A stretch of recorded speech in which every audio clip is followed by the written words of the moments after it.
আসসালামু আলাইকুম সবাইকে। ফিজিক্স গাই ফিচারিং সৈয়দ আল নাহিয়ানের আজকের স্পেশাল ভিডিও ব্রডকাস্টে আপনাদের সবাইকে আমি সৈয়দ আল নাহিয়ান জানাচ্ছি স্বাগতম।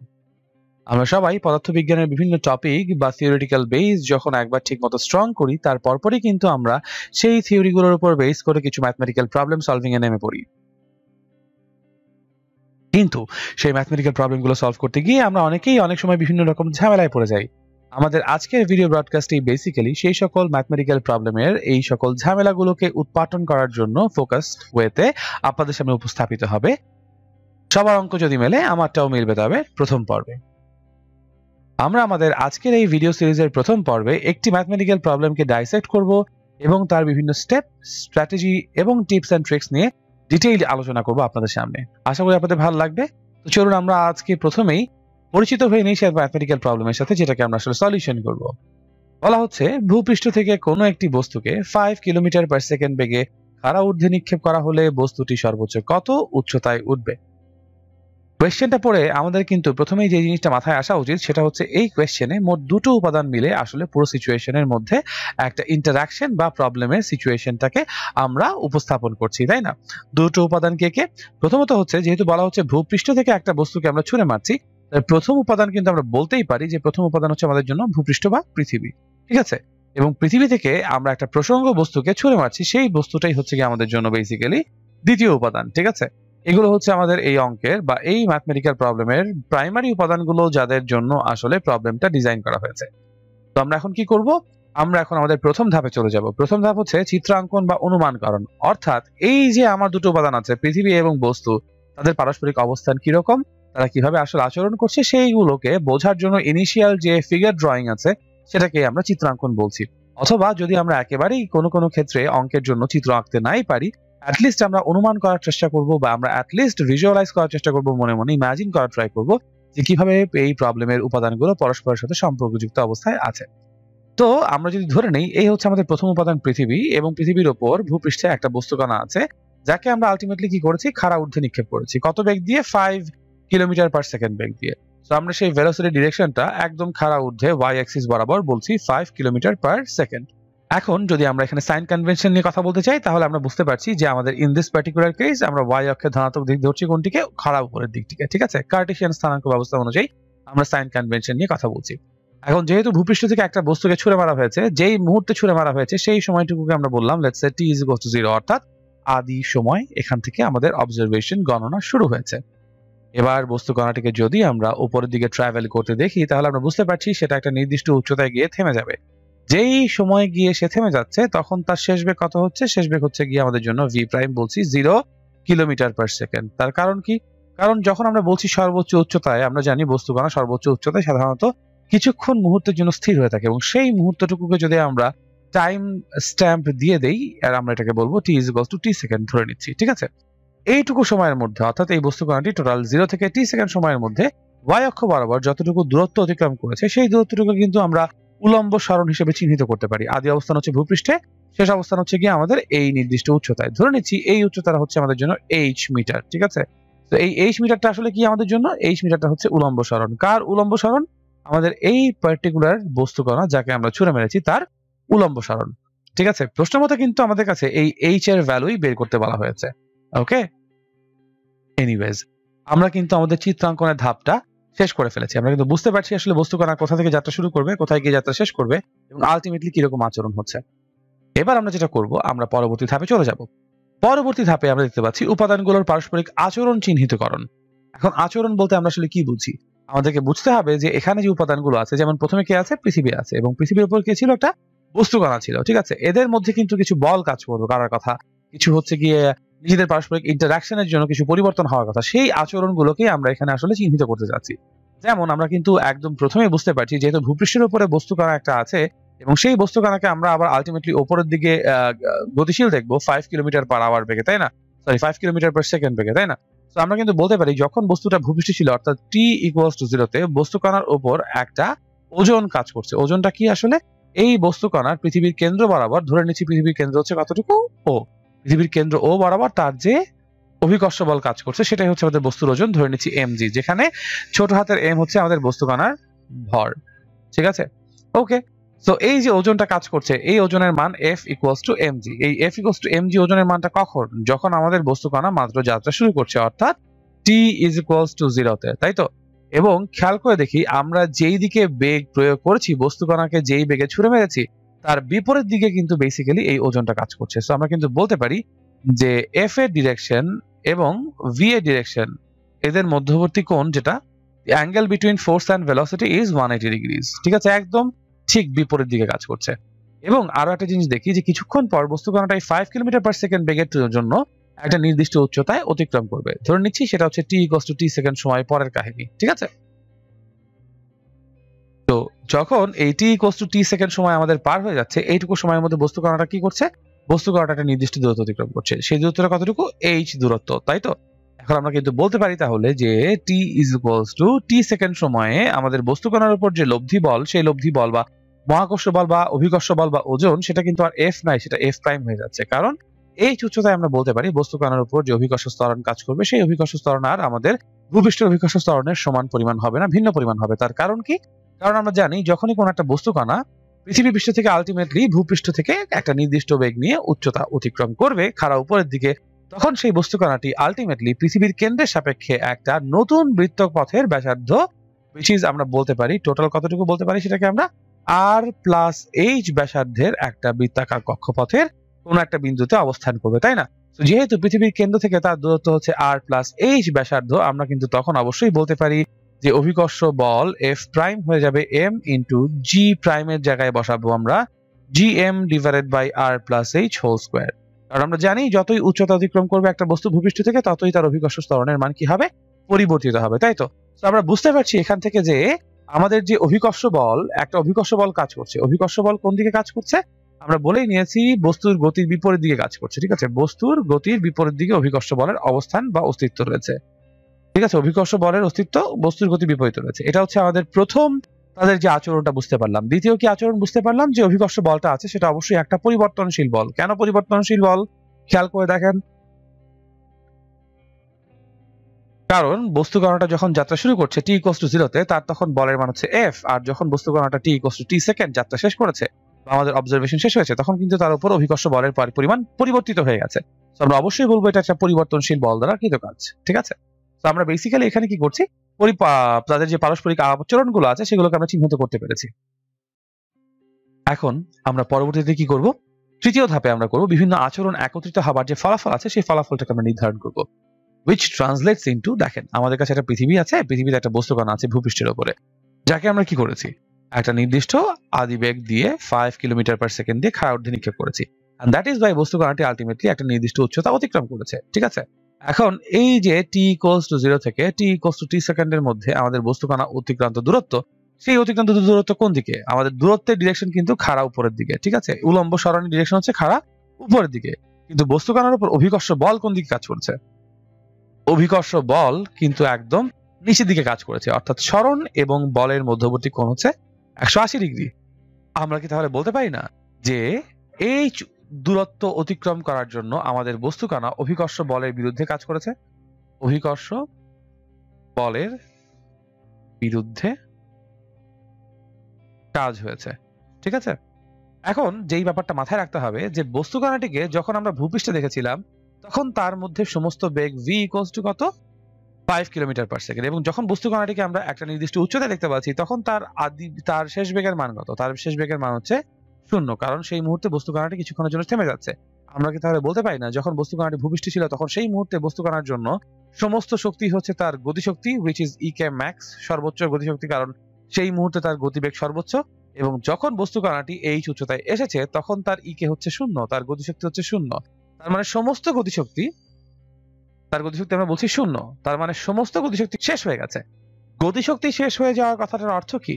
অর্থ হচ্ছে এই গতিশক্তি কিন্তু বেসিক্যালি অন্য কোনো রূপে রূপান্তরিত হয়েছে।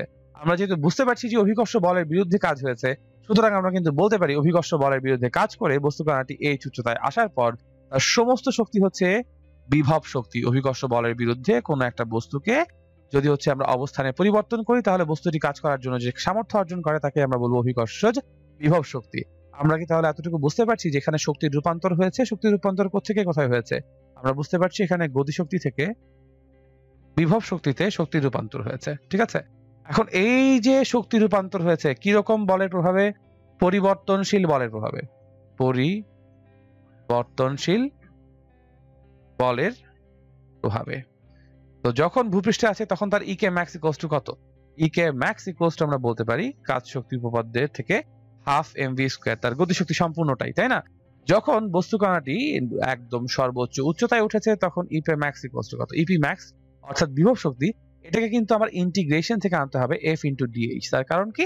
এই যে এফ বলটা আছে, এই এফ বলটা আলটিমেটলি বলেছি আমরা পরিবর্তনশীল বল। ঠিক আছে, এবং এই পরিবর্তনশীল বল আসলে কোন পরিবর্তনশীল বল? খেয়াল করে দেখি, আমরা যদি এরকম করে চিন্তা করতে পারি যে এখানে যে বস্তু কণাটি আছে সেই বস্তু কণাটি টোটাল এফ বলের বিরুদ্ধে, এফ একটা পরিবর্তনশীল বল, এফ বলের বিরুদ্ধে বস্তু কণাটি ধরে নিচ্ছি ডিএইচ পরিমাণ ক্ষুদ্রাতি ক্ষুদ্র সরণে গিয়েছে।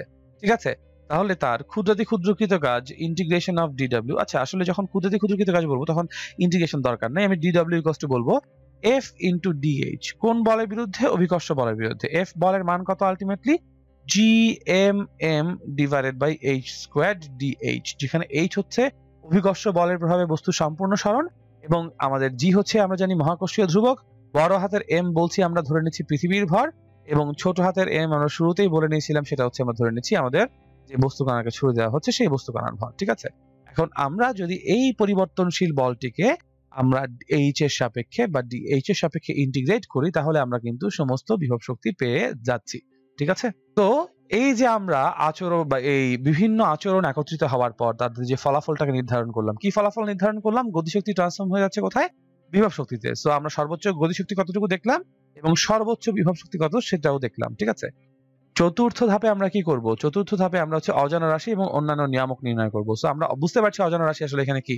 বস্তু কণাটা যেই জায়গা থেকে যাত্রা শুরু করেছে সেটাকে যদি আমরা হচ্ছে গিয়ে টি ইকুয়ালস টু 0 সময় বলি, টি ইকুয়ালস টু টি সেকেন্ড সময় পরে আমরা আবিষ্কার করছি বস্তু কণাটি এই নির্দিষ্ট অবস্থানে এসেছে এবং এইটুকু সময়ে বস্তু কণাটি টোটাল ভূপৃষ্ঠ থেকে এইচ উচ্চতায় এসেছে। সে এইচ উচ্চতাটাই আমার জন্য অজানা রাশি এবং এই অজানা রাশি পরিবর্তনের জন্য নিয়ামক কে? নিয়ামক হচ্ছে তার অভিকর্ষ বল, যে অভিকর্ষ বল এম জি প্রাইম যখন সর্বোচ্চ উচ্চতায় এবং যখন ভূপৃষ্ঠ ছিল তখন সেটা ছিল এম জি। ঠিক আছে, এতটুকু আশা করি আমরা বুঝতেই পারছি। সো এইভাবে আমরা এইচ এর মান যদি বের করতে পারি আলটিমেটলি তাহলে হচ্ছে গিয়ে কার প্রভাবে?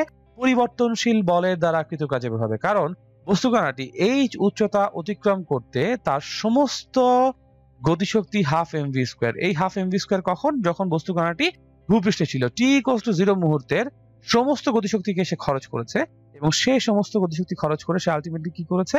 টি ইকুয়ালস টু টি উচ্চতায় সে হচ্ছে গিয়ে আলটিমেটলি বিভব শক্তির সঞ্চার করেছে, which is a integration of f into dh। ঠিক আছে, এই হচ্ছে বিভিন্ন নিয়ামক। এখন আমরা যাব কোথায়? পঞ্চম ধাপে। পঞ্চম ধাপে আমরা দেখতে পাচ্ছি উপযুক্ত সমীকরণ গঠন করব। আমরা আগের মতোই চিত্র বুঝতে পারছি, ভূপৃষ্ঠ থেকে একটা বস্তুকে খাড়া ঊর্ধ্বে নিক্ষেপ করা হচ্ছে কত বেগে?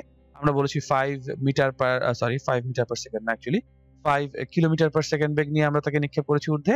আলটিমেটলি একটা নির্দিষ্ট উচ্চতায় উঠেছে এবং আমরা বলেছি উপযুক্ত সমীকরণ কি?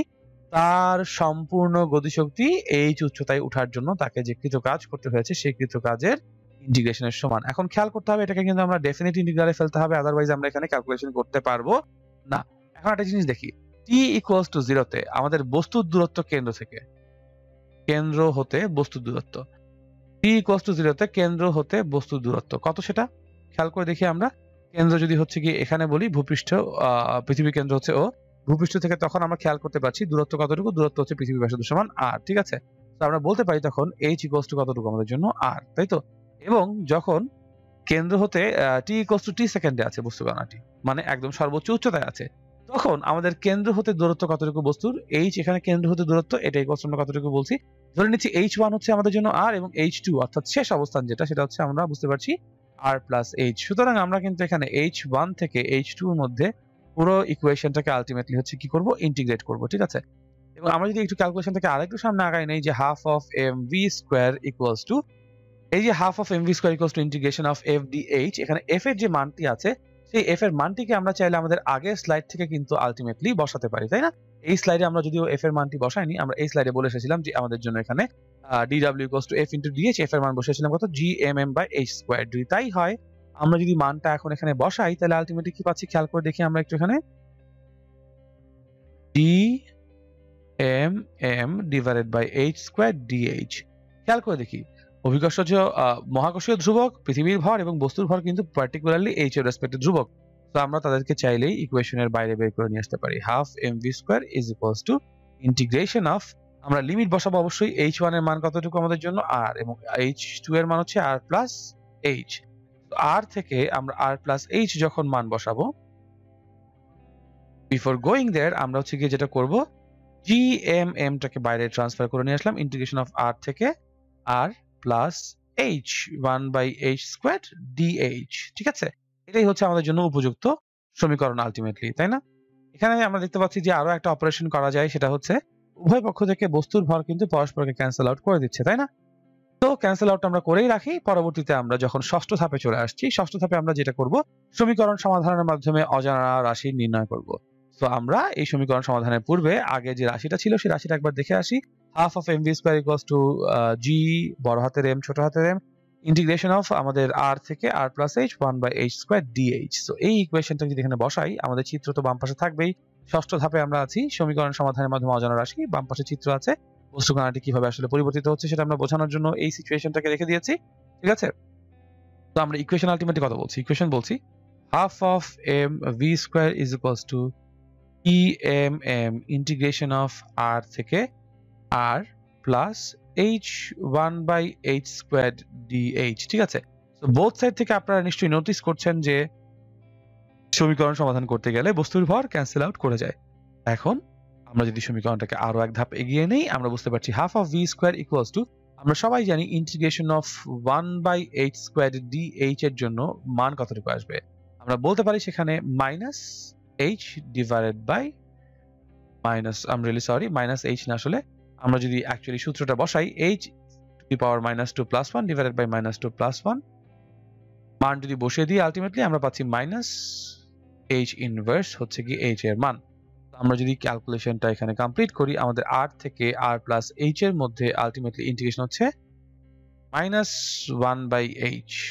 ঠিক আছে, আচ্ছা, যখন আমরা ইন্টিগ্রেশনের রেজাল্ট লিখছি তখন তো আমার ইন্টিগ্রাল রাশিটাকে রাখা দরকার নাই, আমরা ডিরেক্টলি থার্ড ব্র্যাকেট দিয়ে 1/h উপরে আমাদের আপার লিমিট আর নিচে আমাদের লোয়ার লিমিট বসছে। এখন খেয়াল করে যদি দেখি, আমরা যদি মানটা বসাই লিমিটের, half of v square is equals two আমরা বলতে পারি gm। দেখেন -1/h, তো আপার লিমিট মাইনাস লোয়ার লিমিট করলে কত হবে? -1/r plus h, minus minus এটা প্লাস 1/h। যদি এটাকে আমরা হচ্ছে কি এখন একটু সাজিয়ে লিখি, আমরা কি বলবো? Half mv square is equals two gm 1/h minus 1/r plus h। এখন আপনারা এই সমীকরণটার দিকে যদি সবাই একটু খেয়াল করেন, দেখতে পাচ্ছেন আমরা এখানে কি কি মান জানি। আমরা g এর মান জানি, মহাকর্ষীয় ধ্রুবক, সেটা কত? 6.673 into 10 to the power -11 newton metre square per kilogram square, তাই না? আবার আমরা কিন্তু হচ্ছে পৃথিবীর ভর জানি, পৃথিবীর ভর কতটুকু? 6 into 10 to the power 24 kilogram, সেটাও জানি। আমরা আরো জানি যে এখানে যে হচ্ছে গিয়ে পৃথিবীর ব্যাসার্ধ আছে আর, সেটা হচ্ছে 6.4 into 10 to the power 6 metre. এবং আমরা বলে দিয়েছি বস্তুর ভর m ইজ ইকুয়ালস টু কত বলে দিয়েছি আমরা? m ইকুয়ালস টু বলে দিয়েছি 5 কিলোমিটার পার সেকেন্ড, অর্থাৎ 5 into 10 to the power 3 metre per second. SI ইউনিটে আমরা বেসিক্যালি যখনই সবগুলো ইকুয়েশনে জানা রাশির মান বসিয়ে দিচ্ছি, তাহলে খেয়াল করে দেখেন আমরা কি কি মান জানি। আমরা g এর মান জানি, আমরা m এর মান জানি, আমরা v এর মান জানি, আমরা r এর মান জানি। তো বেসিক্যালি h বাদে আর কোনো অজানা রাশি থাকছে না। সো এখানে মানগুলো বসিয়ে দিয়ে ক্যালকুলেশন করলেই আমরা আলটিমেটলি h এর মানটি পেয়ে যাব। h এর মান তাহলে কত দাঁড়াচ্ছে? আমরা যদি ক্যালকুলেশনের জন্য মানগুলো বসাই এবং ক্যালকুলেশন কমপ্লিট করি, তাহলে পাচ্ছি, ক্যালকুলেশন মান বসালে h এর মান আসছে 1.6 into 10 to the power 6 metre. ঠিক আছে, এবং এই h এর মানটা আসলে কোত্থেকে কোথায়? আমরা বারবার করে বলেছি h এর মানটা হচ্ছে ভূপৃষ্ঠ থেকে শুরু করে বস্তু এখন যেই উচ্চতায় আছে সেই উচ্চতায় হচ্ছে আমাদের জন্য h, which is 1.6 into 10 to the power 6 metre. আপনারা যদি একবার জাস্ট মানগুলো বসে ক্যালকুলেশন করেন, আই গেস আপনারা মানটা পেয়ে যাবেন। অ্যান্ড দিস ইজ হাউ আমরা ম্যাথমেটিক্যাল প্রবলেমগুলোকে আসলে সলিউশন করি। আই হোপ আপনারা সবাই বুঝতে পেরেছেন আমাদের বিভিন্ন ধাপগুলো। এই 6টা ধাপ যদি আপনারা বারবার করে বিভিন্ন প্রবলেমে অ্যাপ্লাই করেন, আই গেস আপনাদের জন্য প্রবলেমগুলো সলিউশন অনেক বেশি ইজিয়ার হয়ে যাবে।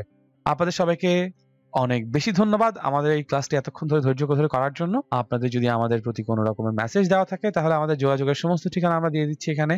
আমাদের ফেসবুক পেজ, আমাদের ইউটিউব চ্যানেল, আমাদের হচ্ছে গিয়ে মেইল অ্যাড্রেস এবং আমাদের হোয়াটসঅ্যাপ নাম্বার। আপনারা যেভাবে যে ইচ্ছা আমাদের সাথে কমিউনিকেট করতে পারেন, আমাদেরকে পয়েন্টার দিতে পারেন। That's totally up to you. আজকে এই পর্যন্তই রাখছি। আমি Syed Al Nahiyan signing off here from you guys. আশা করি এতক্ষণ আপনাদের সামনে আমি আরো একটা প্রাণবন্ত ক্লাস নিয়ে উপস্থিত হতে পেরেছিলাম। দোয়া করবেন যেন সামনে আরো এরকম বেশ কিছু ক্লাস নিয়ে আপনাদের সামনে আসতে পারি। আল্লাহ হাফেজ। ততক্ষণ পর্যন্ত সবাই ভালো থাকুন।